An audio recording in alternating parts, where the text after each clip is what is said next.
code. Sebentar, saya share screen dulu.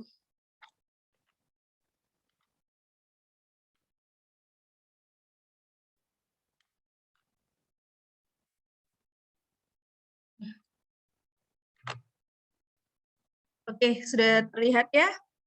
Saya mulai. Assalamualaikum warahmatullahi wabarakatuh. Materi berikutnya adalah kita tentang analisis kapabilitas proses. Sebenarnya ini materinya panjang, tapi saya bagi dua sama minggu depan. Jadi untuk analisis sistem gauge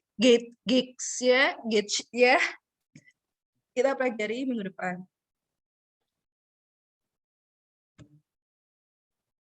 Semoga nutut ya, biar nggak perlu rejoin lagi.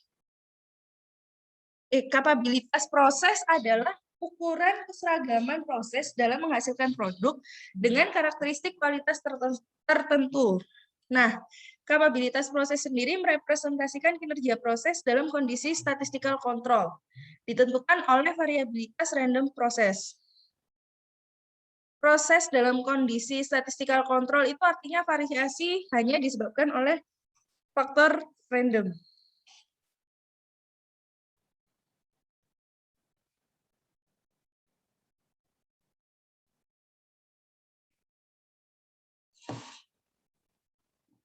Nah, manfaat dari AKP sendiri adalah yang pertama, menciptakan keseragaman produk. Jadi balik lagi kalau semakin bervariasi produknya, maka semakin nggak presisi kan. Semakin kita kalau nanti mau jualan ke konsumen kayak ada konsumen yang dapat diameter gede, ada konsumen yang dapat diameter botol kecil. Kan nggak lucu kayak gitu. Lalu menjaga atau meningkatkan kualitas produk, memfasilitasi desain produk dan proses, membantu pemilihan dan pengendalian vendor. Nah ini bagian tadi bahwa statistical control itu nggak hanya ada di dalam proses produksi di dalam perusahaan kita loh, tapi juga ketika di awal produksi, yaitu ketika kita menentukan supplier, dan juga di akhir produksi. Ketika udah barangnya dijual, kayak gitu. Kita lihat feedback dari konsumen seperti apa. Baik lagi kayak kalau misalnya konsumen banyak yang komplain, kan jadi pertanyaan, kok bisa sih jumlah komplainan melebihi batas wajar? Kita perlu mengambil sampel barang yang sudah terlempar di pasar itu, kita ambil sampel apakah benar memang nggak sesuai dengan quality control kita, dan akan jadi evaluasi di proses produksi kita. Nah, mereduksi ongkos total dengan menurunkan eksternal dan internal seller cost kayak gitu. Jadi balik lagi bukan hanya produknya yang perlu kita jaga kualitasnya, tapi proses produksinya. Nah, jadi TI itu bicara proses ya, kita nggak bicara ujuk-ujuk barang jadi aja, tapi bagaimana kita membuat barang jadi yang berkualitas gitu. Nah, bentar ya.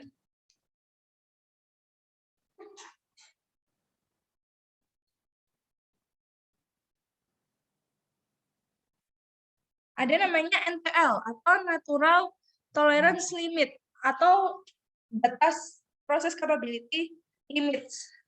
Ada namanya UNTL, Upper Natural Tolerance Limit, dan ada LMTL atau Lower Natural Tolerance Limit, di mana nilainya sesuai rumus itu ya. Mu plus 3 sigma untuk UNTL dan LMTL untuk mu minus 3 sigma.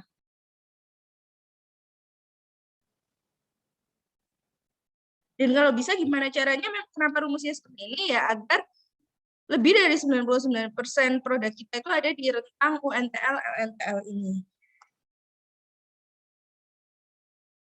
Laper ya. Ini hubungan spesifikasi dan kapabilitas proses. Jadi gini ceritanya.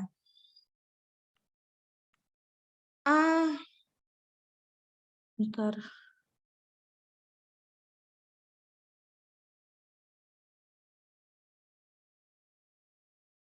Oke, jadi ini adalah spesifikasi yang kita tentukan. Di sini ada USL, ada LSL ya. USL itu Upper Specification Limit, dan ada LSL yaitu Lower Specification Limit.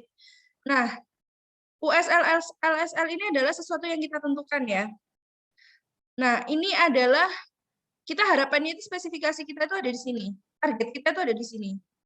Waduh, your meeting will end in 10 minutes. Ya udahlah. Kita harapannya itu di sini ya. Tapi bisa jadi, ini kan desain produk kita. Tapi bisa jadi ketika keberjalanannya, dia bergeser. Bergesernya itu bisa geser kanan kiri.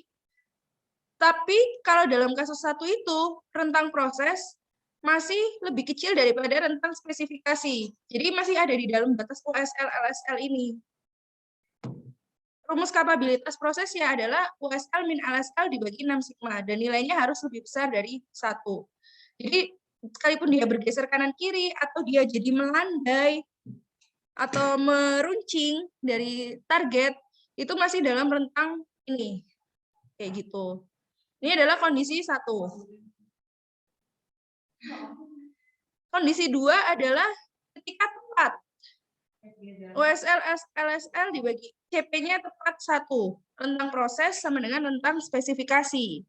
Nah, ini bisa ada 2 kemungkinan. Bisa jadi memang pas di UNTL si UNTL NTL ini pas sama LSL USL bisa jadi bergeser, tapi tidak ada ke ini apa namanya kelandaian dari grafik.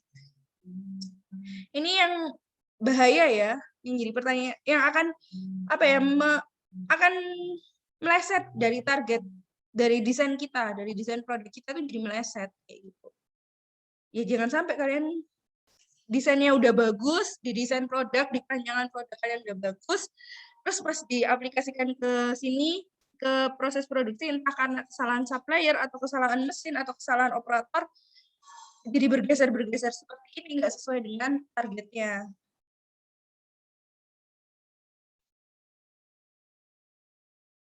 Yang ketiga adalah ini, rentang proses, oh ini kebalik ya, rentang proses lebih besar daripada rentang spesifikasi. Ini jelas-jelas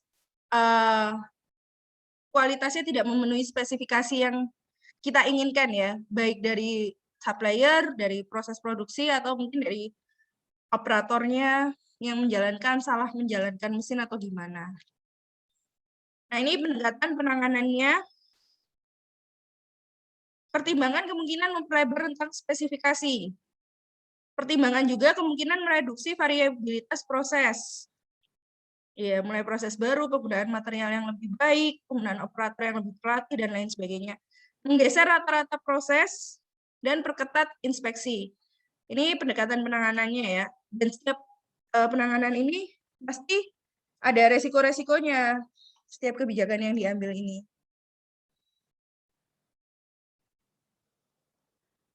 Nah, ada juga, ini adalah rasio kapabilitas proses, CP, rumusnya kita udah tahu ya, USL min LSL dibagi 6 sigma. USL LSL ini ditentukan ketika kita membuat perancangan produk. Jadi kita yang menentukan gitu loh, pinginnya itu batas spesifikasi kita itu seperti apa, seberapa, kayak gitu. Ini CPK, ada CP, ada CPK. CPK ada indeks kapabilitas proses untuk off-center proses. Yaitu ukuran potensi proses dalam memenuhi spesifikasi untuk off-center proses. Nah, CPK adalah minimum dari CPU dan CPL. CPU rumusnya USL min mu per 3 sigma, CPL mu min LSL per 3 sigma. Nah, ini yang paling kecil yang mana? Udah bisa baca lah ya, waktu OR diajarin. Nah, ini hubungan antara CP dan CPK. CP itu potensial capabilities, dengan CPK adalah actual capability. Jadi ada pergeseran-pergeseran ya. Kondisi-kondisi yang seperti 2 di bawah ini, D dan E ini yang bahaya. Kenapa? Ya ini udah nggak ketemu nih sama perancangan kita. Kalau yang kondisi A, B, C ini masih oke lah, masih aman, masih bisa kita terima. Kayak gitu. Karena masih ada dalam rentang spesifikasi kita kan. Ini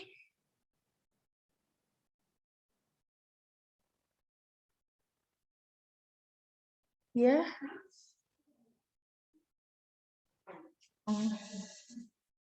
Ini ketika kalian baca aja kondisi proses, ada 6 kondisi proses. Yang kritikal adalah kalau dia pertama terlalu landai, terus habis gitu terlalu landai, terus bawah batas atas dari diagram loncengnya itu keluar dari USL dan LSL. Itu yang kritikal, itu yang bahaya.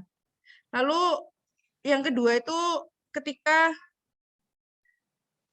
kurang lebih 50% output proses di luar batas spesifikasi. Seperti ini ya, atau seperti ini. Ya, ini yang seperti ini, sorry. Ini yang seperti ini, sedangkan yang sangat kritikal itu ketika ya udah di luar semua. Sedangkan dua kondisi ini tuh masih hati-hati dan serius kayak gitu. Tapi kalau dia pas di tengah seperti ini, dia ya oke, nggak ada masalah. Sampai sini apa ada pertanyaan tentang CP dan CPK? Rumusnya tinggal masuk-masukin aja ya, kalau dari rumus. Kalau dari pemahaman gimana? Jadi balik lagi ya, ini ceritanya adalah gimana kita ingin kita quality control, mengendalikan kualitas agar sesuai dengan perencanaan produk kita. Jangan sampai perencanaan produknya udah bagus, terus proses produksinya malah melenceng kayak gitu. Oke, kita lanjut kalau nggak ada pertanyaan. Nah, ini uji hipotesis rasio kapabilitas proses. H0-nya CP0 atau proses tidak capable, H1-nya proses capable. Nah, ini tabelnya. Tabel untuk acuan kita mengerjakan. Ada CP high, CP low, CP low. Ini adalah ketika tingkat kepercayaan kita adalah 90%. Alfanya berarti 0,1 kan. Sedangkan ini adalah ketika tingkat kepercayaan kita 95%. Makanya alfanya 0,05. Nah, ini contoh soalnya. Sebuah perusahaan pemasok telah diminta oleh pelanggannya untuk mendemonstrasikan bahwa prosesnya memiliki kapabilitas lebih besar dari CP 1,33. Nah, rancangkan prosedur pengujian yang diperlukan jika perusahaan pemasok ingin dapat mendeteksi kapabilitas prosesnya. Apakah kapabilitas prosesnya di antara kurang dari 1,33 atau lebih dari 1,66 dengan probabilitas 90%. Jadi kita pakai tabel yang sisi kiri ini. Nah, solusinya H0-nya CP sama dengan 1,33, H1-nya CP lebih dari 1,33. Ini CP low-nya adalah 1,33, CP high-nya adalah 1,66 dengan alfa 10%. Jadi tingkat kepercayaan ya, benar. Tingkat kepercayaannya 90%, berarti alfanya 0,1. Nah, ukuran sampel dan nilai kritikal C yang diperlukan CP high per CP low dibagi itu 1,25. Dimana kalau kalian lihat di tabel, CP high per CP low 1,25 itu jumlah sampel yang dibutuhkan adalah 70 sampel. Nah, C per CP low-nya adalah 1,1. Sehingga C-nya adalah CP low dikali 1,1, 1,46. Jadi untuk mendemonstrasikan kapabilitas prosesnya, si perusahaan harus mengambil sampel 70 dan CP-nya, kapabilitas prosesnya harus lebih besar dari 1,46. Agar memenuhi batas aman ini yang disyaratkan oleh si perusahaan konsumennya. Apa ada pertanyaan? Udah less than 1 minute.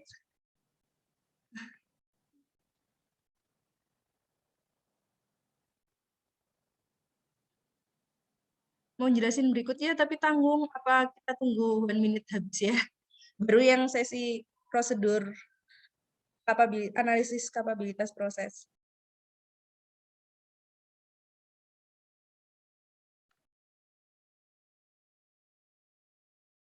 Padahal tanggungnya tinggal 3 slide, tapi ya udahlah. Apa ada pertanyaan? Nggak nutut sih.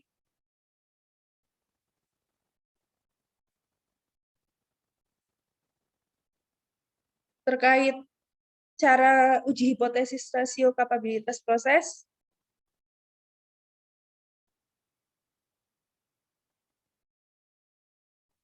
sambil kita tunggu Zoom-nya mati dan rejoin lagi.